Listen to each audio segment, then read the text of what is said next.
What's up, people? It's another day, another video. So now in the last video you saw, we got this bad boy running, but we need to get it driving. So we got a new clutch, slave, and master cylinder for this thing. So what we're going to do today is go ahead and get that installed and see if this thing can move on its own power. It runs now. We can start it up right on the fly. You should have seen in the last video at least that it runs pretty well for the most part. We got some more things coming in for it, but let's see what we can do. And so while Ryan's down there and bolting it, I'm gonna go ahead and bolt these hard lines off of it. Or it looks like just one hard line, so it shouldn't be that bad.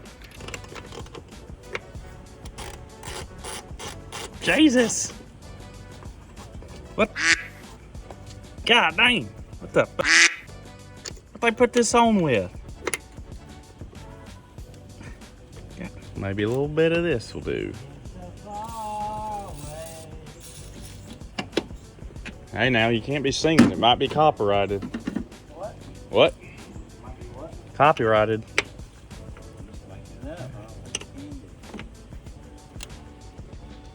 God dang it. Well, we got that off. Here's the difference between the master cylinders here.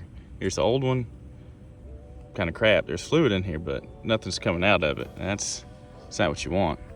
And of course, then you got the new one. I went ahead and cleaned this little, I don't know what the heck you call this. What is it? Like a rod. We'll call it the rod. Had some surface rust on it. Got that cleaned up. Get it back in. How you gonna get down from there, bud?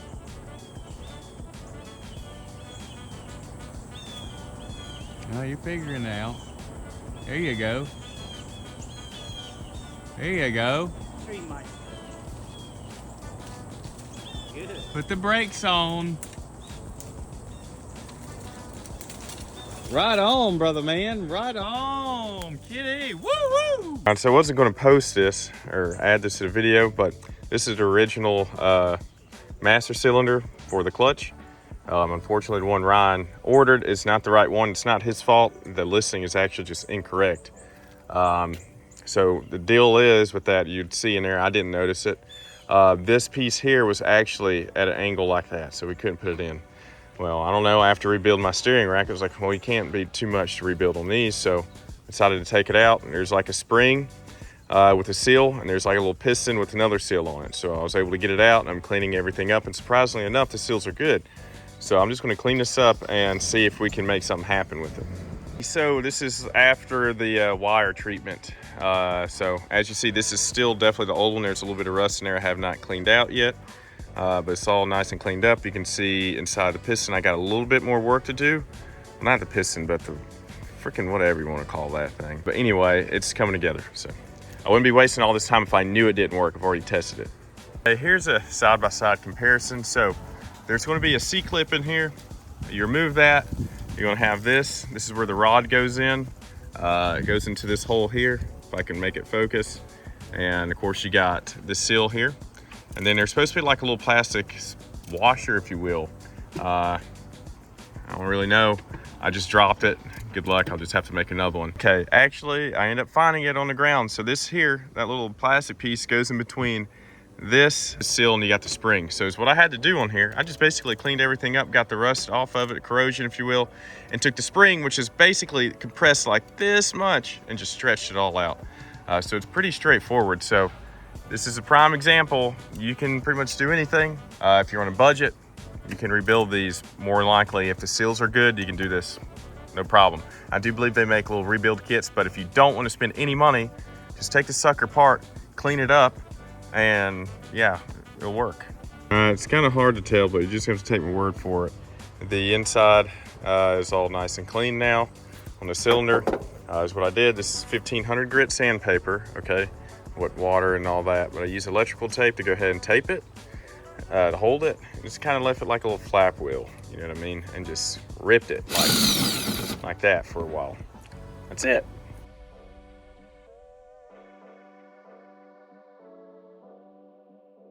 And here it is, everything's back assembled. Of course, went ahead and cleaned up that crush washer because it looked fine. Figured might as well clean it up. Since the rest of it looks good, unfortunately, I wasn't able to clean up this little reservoir much better than what you see, so discoloration is what it is. But yeah, everything's back together. I don't know if I can squeeze it. Pretty stout. It works now. There it is. You hear that? we're good to go. I went ahead and got the master cylinder bolted down. It's nice in there. Ryan went ahead and put the slave cylinder in there too. You can see it. But now we're gonna go ahead and get this thing bled out and see what happens. Peep this, man. Peep it. Hold on. Whoa. Okay, yeah, you get the picture.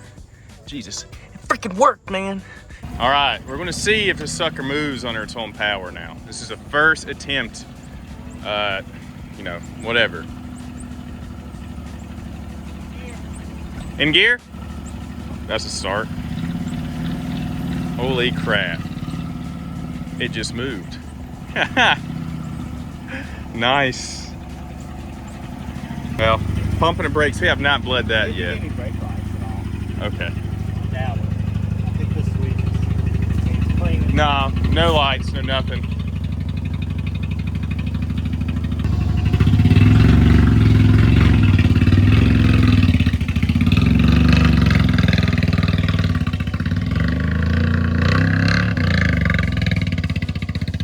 Holy smokes.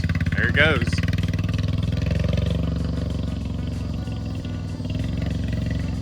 Now we're coming up here to go ahead and bleed the coolant.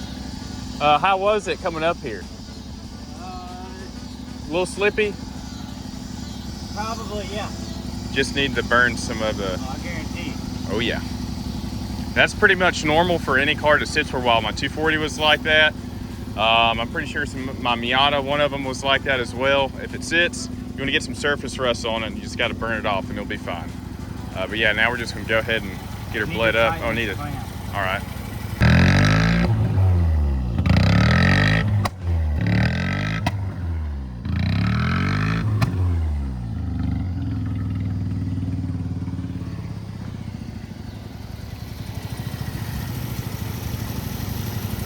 Heck yeah. Get on up and then ride the clutch up.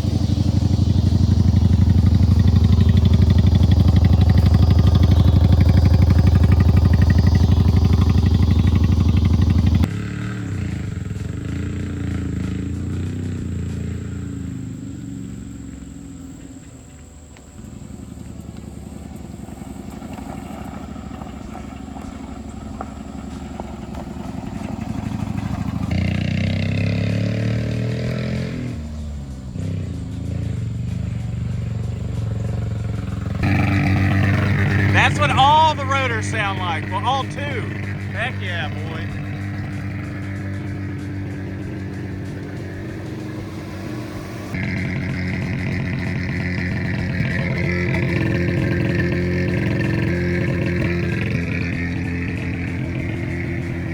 Now it sounds like a rotary. Nice.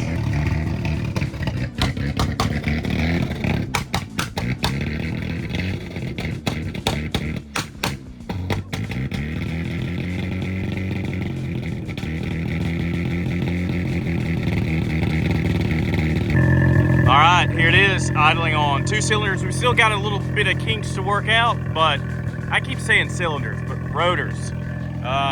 We still got some kinks to work out, but we're getting there on this thing. All right, so what we're doing here, just to give you all a little story. This here is a faulty igniter. Apparently these are problematic on these cars. We were getting weak spark. Ryan was able to discover that by just swapping these things around here, and yeah, there we go, we figured it out. But we got one of these GM ones. I found doing some research, found out you can use some GM igniter, so that is what we're doing right now. What'd you do? I need a straight fit. Why? I need to be pin. You pin them all. Well, I didn't do nothing. You done it. Been up the pins.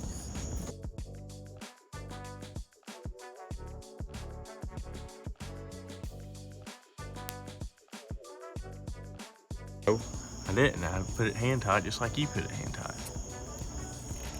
Get her all snugged up. I need that short stubby, but someone dropped it down in the abyss. Oh, yeah. All right, fire it up.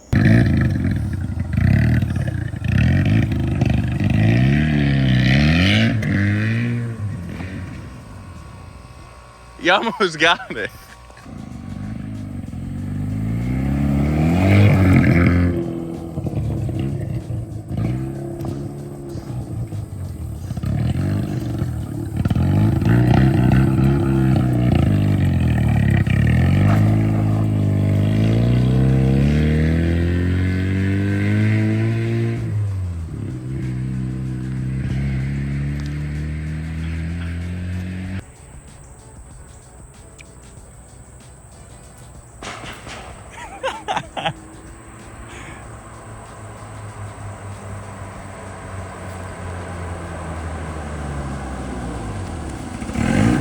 Go ahead, give her some revs real quick.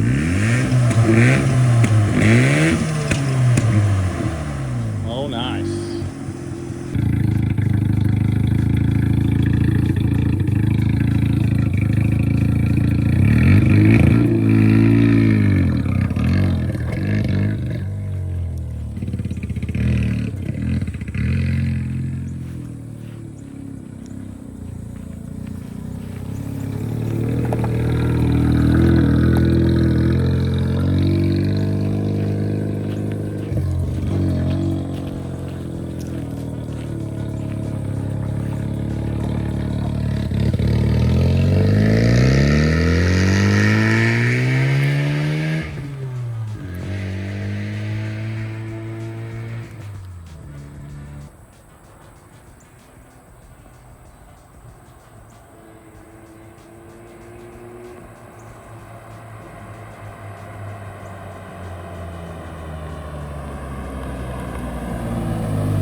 Oh no, this is how I'm sitting on the floor, man.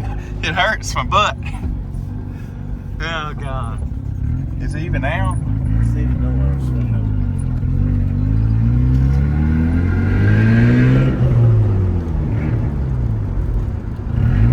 Yeah, the doors are open.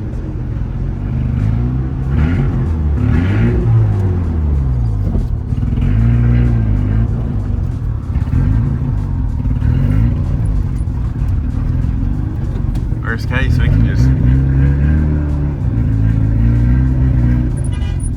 Where's he at? I heard a honking. Oh, he's in the truck.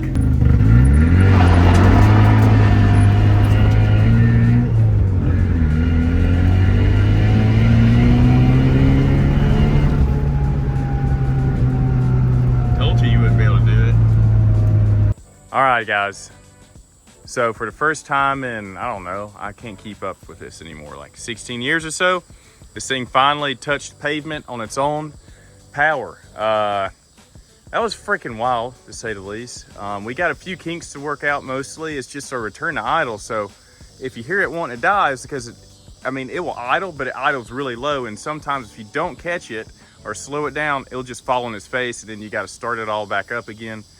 And sometimes kind of risks like filing out the plugs if it does that. Yeah, so I took it for a spin. Can't really go too fast on it because the front end is just shot, as you can tell already with it sitting as low as it is. And the tires are pretty bad, so when you get up to speed, it just vibrates the heck out of you. You think it's going to explode. So I got it up to third gear just to like test to see how the gears are going. It seems pretty fine. Ryan took it for a spin, let out some good little pops and bangs. I don't know, man. It's just pretty freaking awesome. It's taken a lot of work to get to this point. I just finished adjusting a TPS, so it revs out a lot smoother like it's supposed to.